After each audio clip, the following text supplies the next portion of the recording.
We want to see people punished. Let them see their own punishment. Let them feel the anger of God all-powerful. When their life is finished and they are dead, they will not care about the family they left behind. Job has talked about this before in the very first couple of chapters when he talked about he wished he hadn't been born because being in the grave was peace. And he said that even the evil kings, when they die, are at rest. He wants to see them punished. Jesus said that you reap what you sow, and this goes just the opposite of what Jesus was teaching. We repeat that all the time. You reap what you sow. But it doesn't always happen. Not to our satisfaction anyway. We grew up, some of us, I can look out and date some of you. We grew up where the guys with a white hat won, and the guys with the black hat got run out of town. But it doesn't happen that way in life. Chapter 21, verse 13 is back there.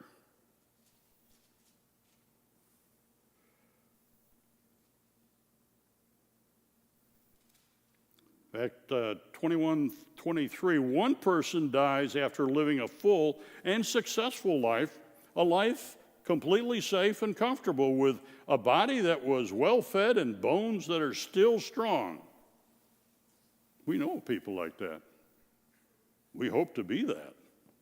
But another person dies after a hard life that has made them bitter, never enjoying anything good. In the end, both of these people will lie together in the dirt. The worms will cover them both. Is it fair? We know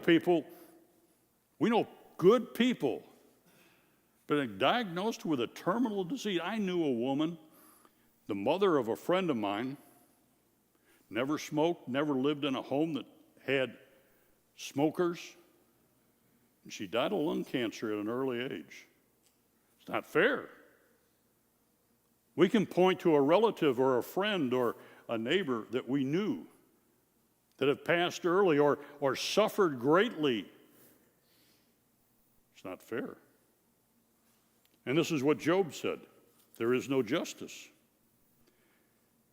But his friends have repeatedly told him, the good will prosper, the bad will suffer. So what does he tell his friends? So your empty words are no comfort to me. There is no truth in your answers. Yet they perceive that they have the wisdom of the world.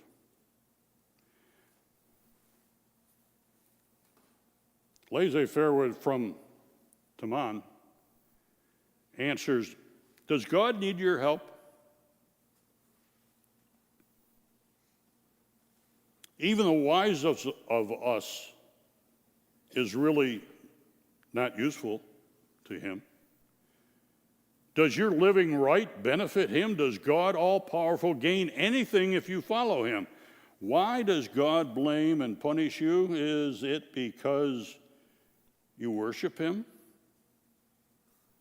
Does God need our help?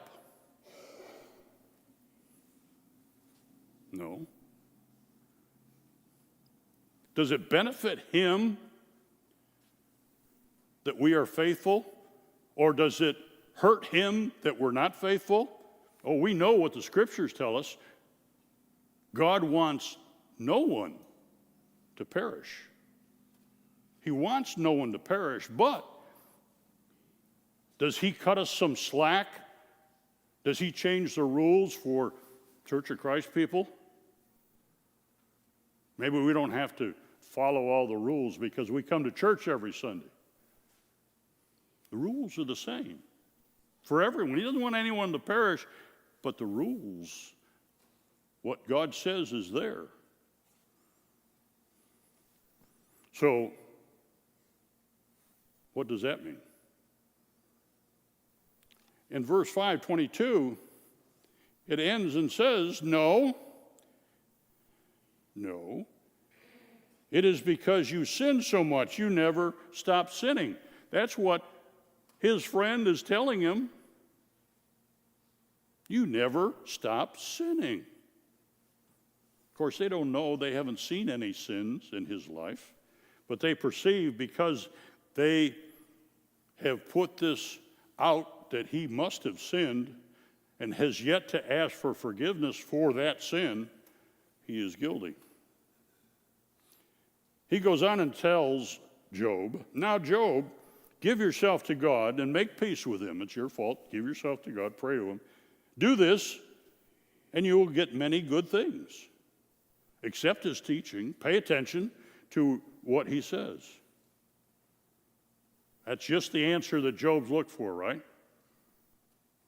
Go to God, you'll get everything good. He goes on and he says, even those who are guilty will be forgiven. They will be saved because you did what was right. All you've got to do is say this prayer, put your hand on the TV, and you will be saved. Sounds familiar, doesn't it? Job's friend is about the same as some of the people that we see today. Send us a check and pray this prayer. All will be forgiven. That's all you have to do. It's kind of hard to ask forgiveness, though, when you don't know what you're asking forgiveness for, which was Job's. They've been told that before. Job's been told that over and over again. Chapter 23, I wish I knew where to find him. Job is speaking now. He's talking more to God than his friends. I wish I knew where to find him. I wish I knew how to go where he lives. I would present my case to him. I would make my arguments to show that I am innocent. He could give me his response, and I would understand. I would listen carefully to what he says. Would God use his power against me? No. He would listen to me. What's his attitude to God or about God? Well, he calls him repeatedly God most powerful. So he understands that there is no one or anything more powerful than God. And if he could just talk to him. He's also saying he's just, because he's saying he'd listen to you. Yes, he could, if he just could. Well, but God knows me. Here's an interesting statement. He is testing me and will see that I'm as pure as gold. I have always lived the way God wants. I have never stopped following him. I always obey his commandments. I love the words from his mouth more than I love food. But his friends see it differently. Job knows what his life has been, but his friends see, in fact, Bildad answered and said, God is the ruler. He makes people fear and respect him. He keeps peace in his kingdom above. No one can count his stars. His sun rises on all people. So what's their answer to Job? Job just wants to present his case. He's innocent. Just let me talk to him. God all-powerful will listen to me. But his friends say, well, he's all-powerful, all right. You can't approach him. All you can do is pray for forgiveness. Bildad goes on, he says, how can anyone claim to be right before God? No human being can really be pure.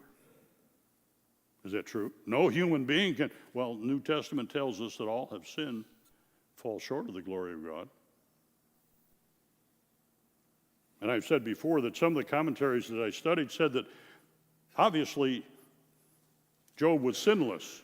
Well, we know that's not true because the New Testament tells us all have sinned. But God himself says that there is no other like Job. He is a good and faithful man. So on a scale of 1 to 10, God puts Job right on top. And Job has tried. We'll see that as we go on. But he never said that Job never sinned. No. He didn't God never says he never sinned, but he said there's no one like him on the earth. Job has tried. What did Job do every day? We got to remember that this was early. This was before Moses. This is before Israelites, the special people. This is when God talked to the heads of the family. What did Job do every day? Pray for his kids, just in case they. Well, he prayed for his kids just in case they had sinned, but he goes to God every day. He sacrificed every day. Not just one day a week, but every day Job went to God.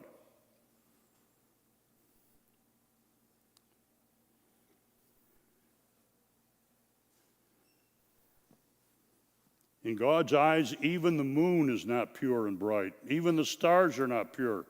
People are much less pure. They're like maggots. They're worthless as worms. Bildad goes on, what great help, Job talks to Bildad. Now I love this. I don't know for sure, and this translation may, but even in King James, you can sense a little bit of sarcasm in this phrase. Bildad, what a great help you are to this tired, weary man. You have really supported me. You have given such wonderful advice to this foolish man. You may provide so much useful information. Who helped you say these things? Whose spirit inspired you to speak? Touch of sarcasm, I think, in there. And then Job continued his answer. God, all-powerful, has been unfair to me. He has made my life bitter, but I swear by his life. As long as I have life in me, as long as breath from God is in my nostrils, I will not be a hypocrite. I will not lie. What does he mean? He will not lie. Is that just a fact of his being? He's not going to admit to sin that he didn't commit. He's not going to admit to a sin that he didn't commit just to please who? His friends? The world around him? The world around him thinks that he's sinned, he's a terrible person. If he just admits to the sin, he'll be all better. And they'll like him. And they'll take him in again. But he said he will not be a hypocrite. He will not lie.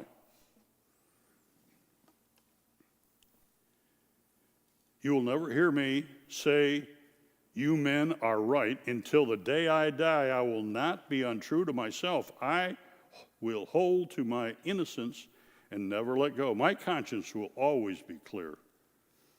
May my enemies be punished like those who are evil. May those who stood against me end up like who have done wrong. Now he is getting a little annoyed at this whole thing. He's classified his friends with his enemies if you stand up that way. What hope do people without God have when it is time to die? When God takes their life away, what hope do they have?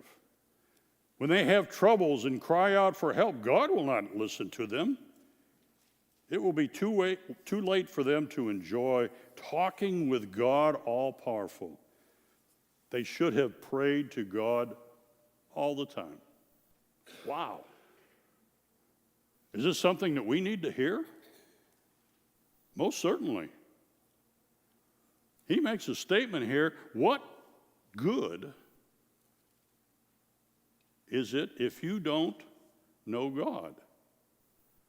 If you don't talk to him all the time, in the last hour of your life, it's too late.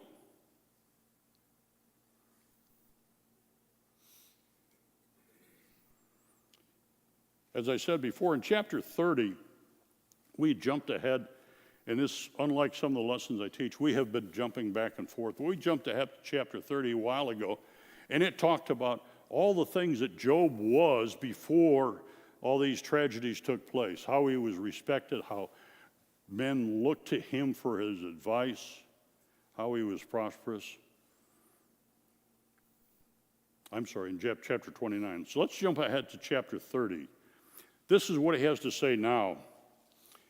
But now men younger than I make fun of me, men whose fathers were too worthless to be put in my sheepdogs. Their dads weren't even good people, and now these young people are laughing at them. Now they sing songs to make fun of me. My name has become a bad word to them. They hate me and stay away from me, except when they come spit in my face. It's a great life. In chapter 31, Job talks about, he talks about a number of things that he never did. In some translations, it reads a little different. I think ESV, if I is used, or if I never.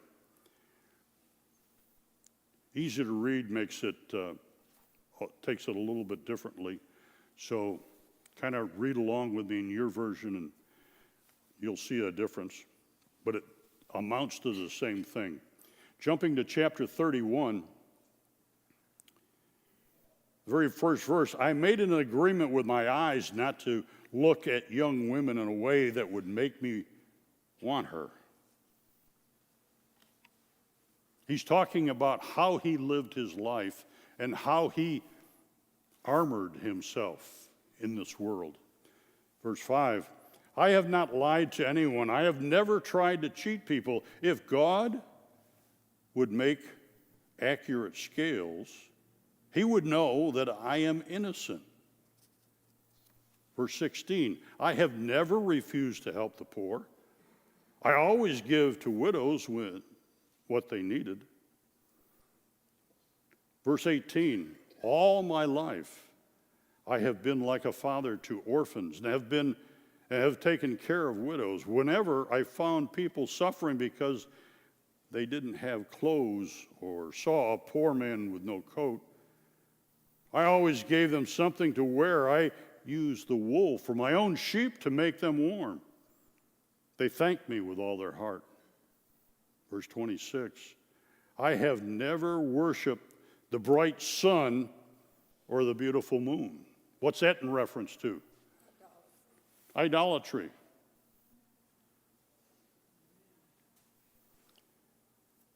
Verse 29, I have never been happy when my enemies were destroyed. I have never laughed at my enemies when bad things happened to them. I have never let my mouth sin by cursing my enemies and wishing for them to die. The people in my house know that I have never let anyone go hungry. I always invite strangers to my home so that they would not sleep in the streets. He talks about the things that he did in his life, half explaining to his friends and half explaining to himself Why is this happening? I've always tried to do these things. Just a couple of verses ago, he said God is testing him, and when God tests him, he will find out that he is innocent. But above all things, above all that he has suffered so far, and he's not done suffering yet, we have to go back to 21:34. His comment is so important. When he talks to his friends, he told them, "Your empty words are no comfort to me. There is no truth at all in your answers." Well, that first buzz, time's running out. Next week, we're going to talk about a special chapter. This is wisdom. What's the wisdom we learn from the book of Job? I hope you're there. Thank you.